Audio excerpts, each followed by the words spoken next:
Hello दोस्तों, एक बार फिर स्वागत है आप सभी का मेरे YouTube चैनल में। आज हम इसका सेकंड पार्ट चालू करने वाले हैं। फर्स्ट पार्ट में हमने काफ़ी चीज़ें आवेश के गुणधर्म के बारे में पढ़ा था।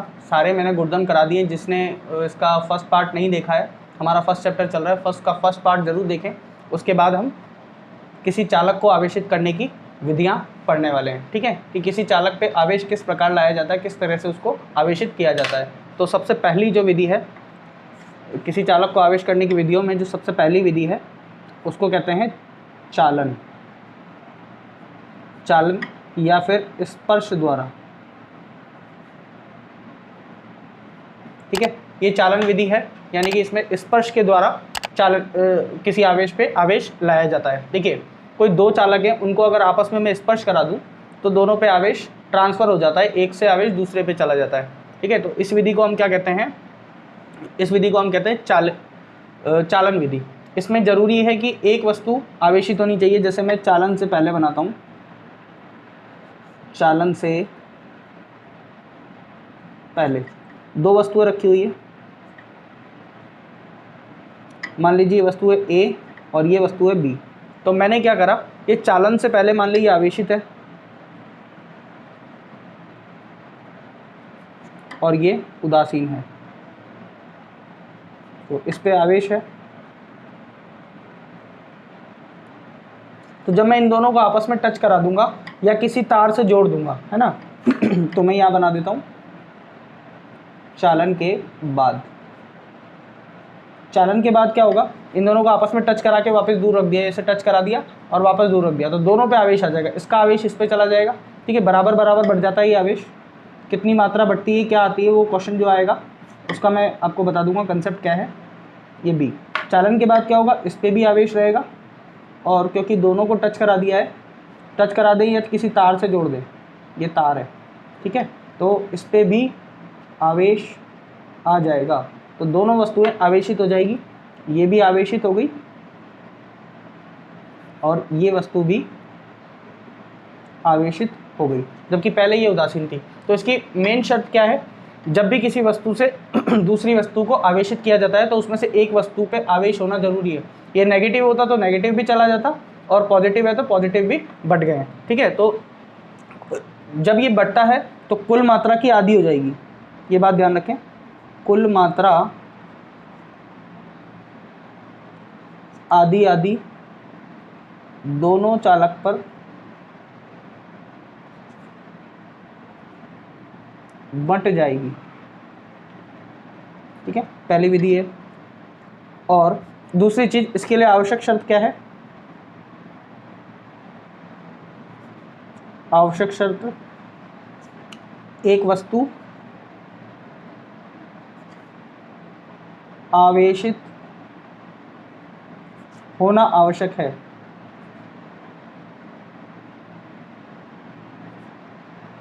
देखिए, इस पे अगर पॉजिटिव है तो ये पॉजिटिव इस पे चला जाएगा, ठीक है। चालन करने के बाद इन दोनों को आपस में टच किया तो इस पे पॉजिटिव चला गया।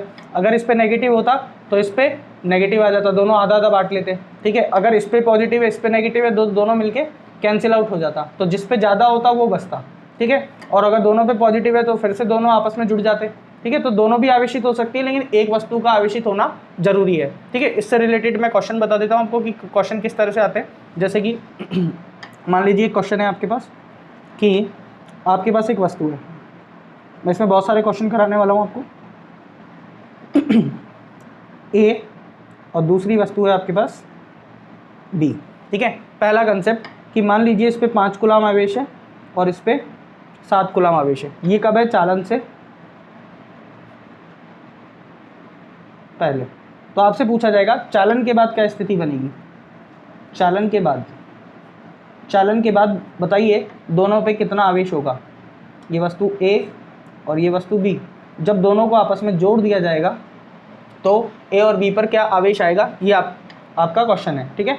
ए और बी पर, इस पे 5 कूलाम, इस पे 7 कूलाम, तो आपको पता है दोनों पे आधा आधा बढ़ जाएगा, ठीक है। तो हम क्या करेंगे, 5 कूलाम प्लस 7 कूलाम, दोनों प्लस के हैं, दोनों को जोड़ लेंगे, 2 से भाग लगा देंगे, तो आया 12/2, तो आपके पास आ गया 6 कूलाम। तो 6 कूलाम तो इस पे आएगा और 6 कूलाम इस पे आ जाएगा, तो दोनों पे बराबर बराबर आवेश हो गया, है ना। यानी कि इससे आवेश इस पे, इससे इस पे गया, ठीक है। इस पे 7 था अब इस पे 6 हो गया, तो इस पे से 1 कूलम इस पे आ गया। इस तरह से आपको बांटना है। इस पे और भी क्वेश्चन करा देता हूँ 3 गोले लेके, ठीक है। तो पहले इसको आप स्क्रीनशॉट ले लीजिए।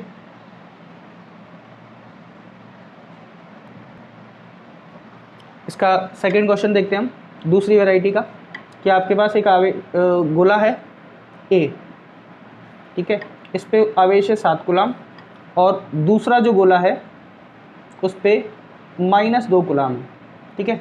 ये है आपके पास चालन से पहले, चालन से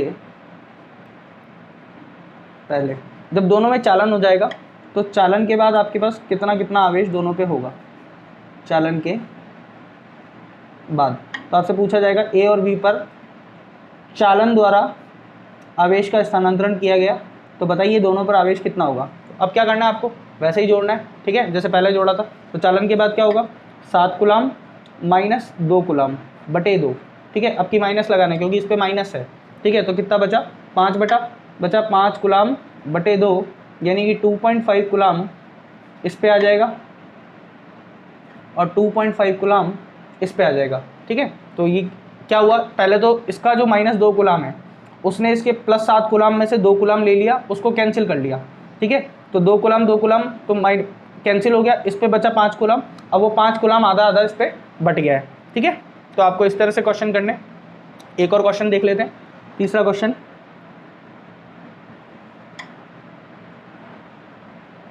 ये आपका ए है और ये बी है, ठीक है। ये चालन से पहले,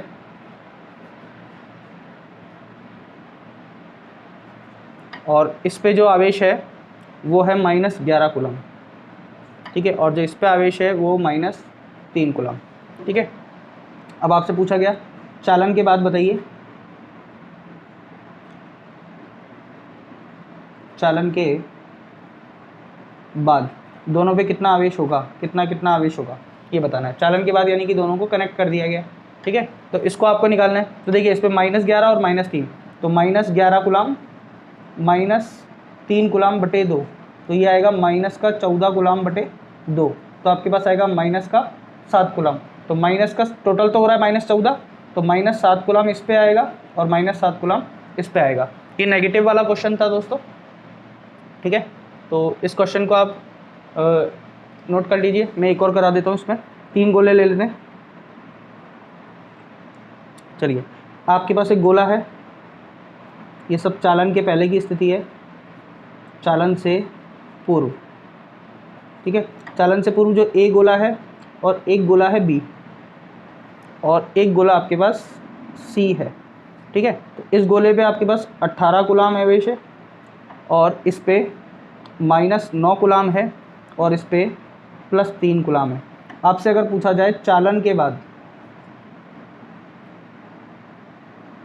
दोनों को आपस में टच करा के वापस सेपरेट कर दिया है, ये आपका ए गोला, ये बी गोला और ये सी गोला। अब इन पे कितना आवेश होगा आपको निकालना है। तो क्या करेंगे, मैंने आपको बताया सबको जोड़ लो।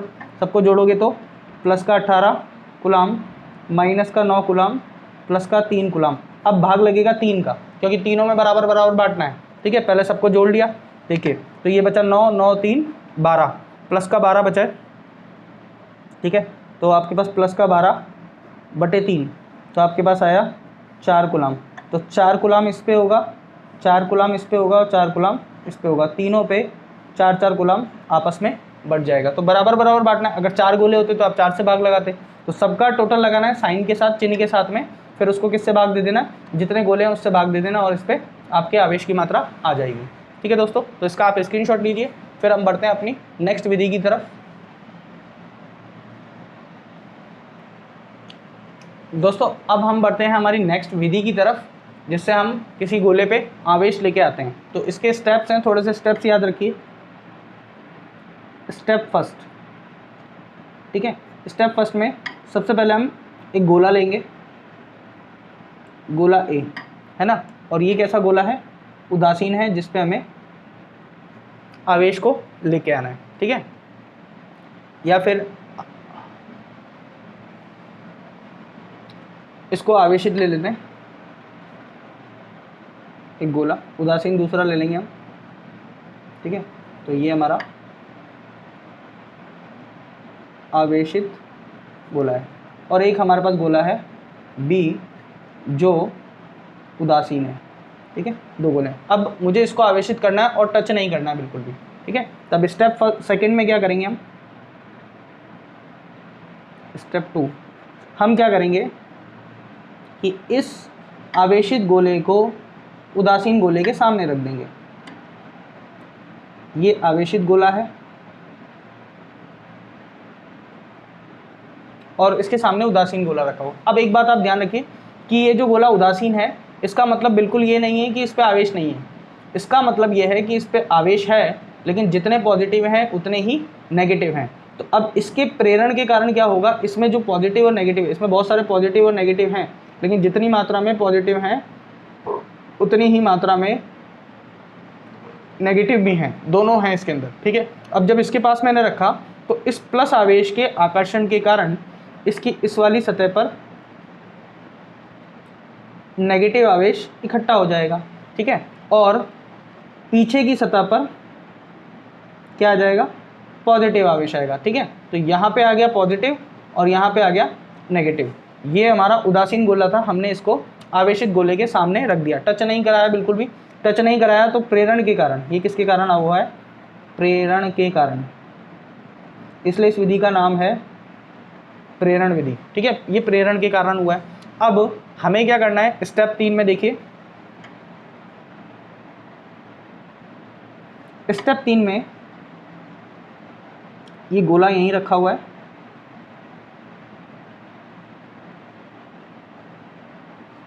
और जो ये बी गोला है इसका ये वाला सिरा इस साइड में जो पॉजिटिव आवेश था वो भू संपर्कित कर देंगे। ठीक है, भू संपर्कित करने से क्या होगा कि सारा का सारा पॉजिटिव आवेश कहाँ चला जाएगा, जमीन में चला जाएगा, भू संपर्कित। ठीक है, यानी कि ग्राउंड कर दिया इसको। ठीक है, ग्राउंड कर दिया इसको, तो ग्राउंड कर दिया तो सारा का सारा प्लस आवेश कहाँ चला जाएगा, जमीन में चला जाएगा। अच्छा, आप सोचेंगे कि नेगेटिव क्यों नहीं गया, नेगेटिव इसलिए नहीं गया क्योंकि नेगेटिव इसके आकर्षण बल के कारण बंधा हुआ है ना, तो नेगेटिव नहीं जाएगा, सारा का सारा कौन सा जाएगा, पॉजिटिव जाएगा। पॉजिटिव नहीं बंधा हुआ, पॉजिटिव को तो ये वैसे धक्का मार रहा है ना, तो सारा का सारा पॉजिटिव कहाँ चला गया, जमीन में चला गया। अब क्या होगा, देखिए उससे पहले ये नहीं हटाना, अगर आपने ये हटा लिया इसके सामने से तो ये नेगेटिव भी चला जाएगा, है ना। तो नेगेटिव को बांधने वाला कौन है, इसका पॉजिटिव, तो इसके पॉजिटिव की वजह से ये नेगेटिव बंधा हुआ है, इसलिए वो ज़मीन में नहीं गया। जबकि जो इसका पॉजिटिव है इधर वाला, वो सारा का सारा कहाँ चला गया, ज़मीन में चला गया। अब आपको क्या करना है, अब भू संपर्कित को हटा लेना है। ठीक है, स्टेप 4 के अंदर भू संपर्कित को हटा लेना। पहले आप ये स्टेप नोट कीजिए। अब देखिए स्टेप 4 में आपको क्या करना है, स्टेप 4 में आपको भू संपर्कित हटा लेना है। ठीक है, ये तो हमारा पॉजिटिव इधर ही है, जो आवेशित गोला था, गोला ए तो इधर ही है अपनी जगह। अब आपको क्या करना है, बी से पे से भू संपर्कन हटा लेना है और ये नेगेटिव इस पे अभी भी ऐसे बना हुआ है। ठीक है, ये भू संपर्कन हटा लिया मैंने।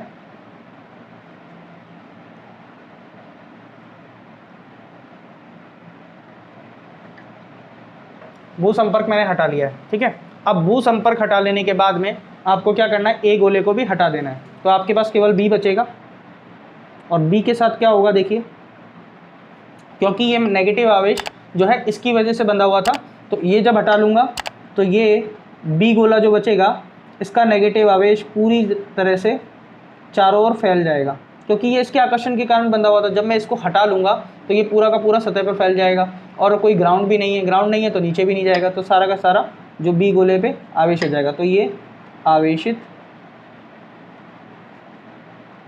हो जाएगा। और आवेश की जो प्रकृति होगी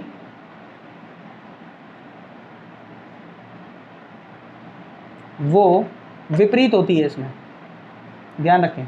इसमें जो आवेश की प्रकृति होगी, जैसे हमने पॉजिटिव रखा था तो इस पे कौन सा आया, नेगेटिव। अगर हम नेगेटिव लेते तो इस पे कौन सा आता, पॉजिटिव आता। सिस्टम वही है। तो इस पे जो आवेश आया है, इस पे मान लीजिए Q था, तो इस पे जो आवेश आएगा वो Q डैश आएगा। तो यानी कि प्रेरित आवेश का एक फॉर्मूला होता है कि कितना आवेश आएगा।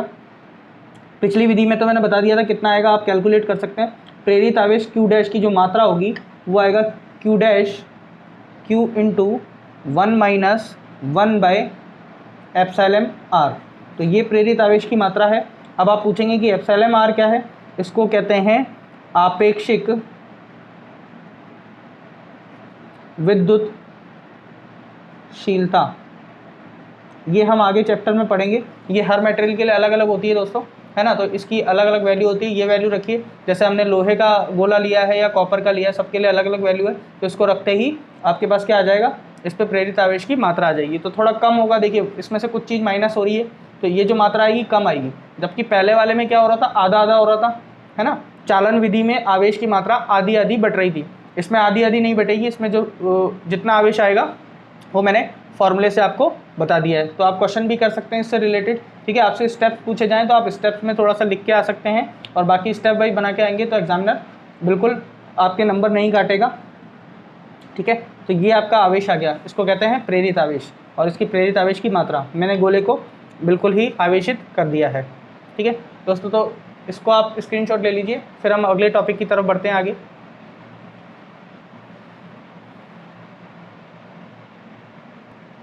दोस्तों हम इस टॉपिक को यहीं ख़त्म कर रहे हैं, क्योंकि वीडियो ज़्यादा लंबी हो जाएगी। तो नेक्स्ट टॉपिक जो है आप इसके पार्ट 3 में नेक्स्ट वीडियो में देख सकते हैं, उसमें मैं आपको पूरा ये टॉपिक करा दूंगा, और आप इसका स्क्रीनशॉट ले लीजिए। Thank you. अगर आपको मेरे वीडियोस पसंद आ रहे हैं तो इसको लाइक ज़रूर करें, दोस्तों के साथ शेयर करें, और मेरे चैनल को सब्सक्राइब करें।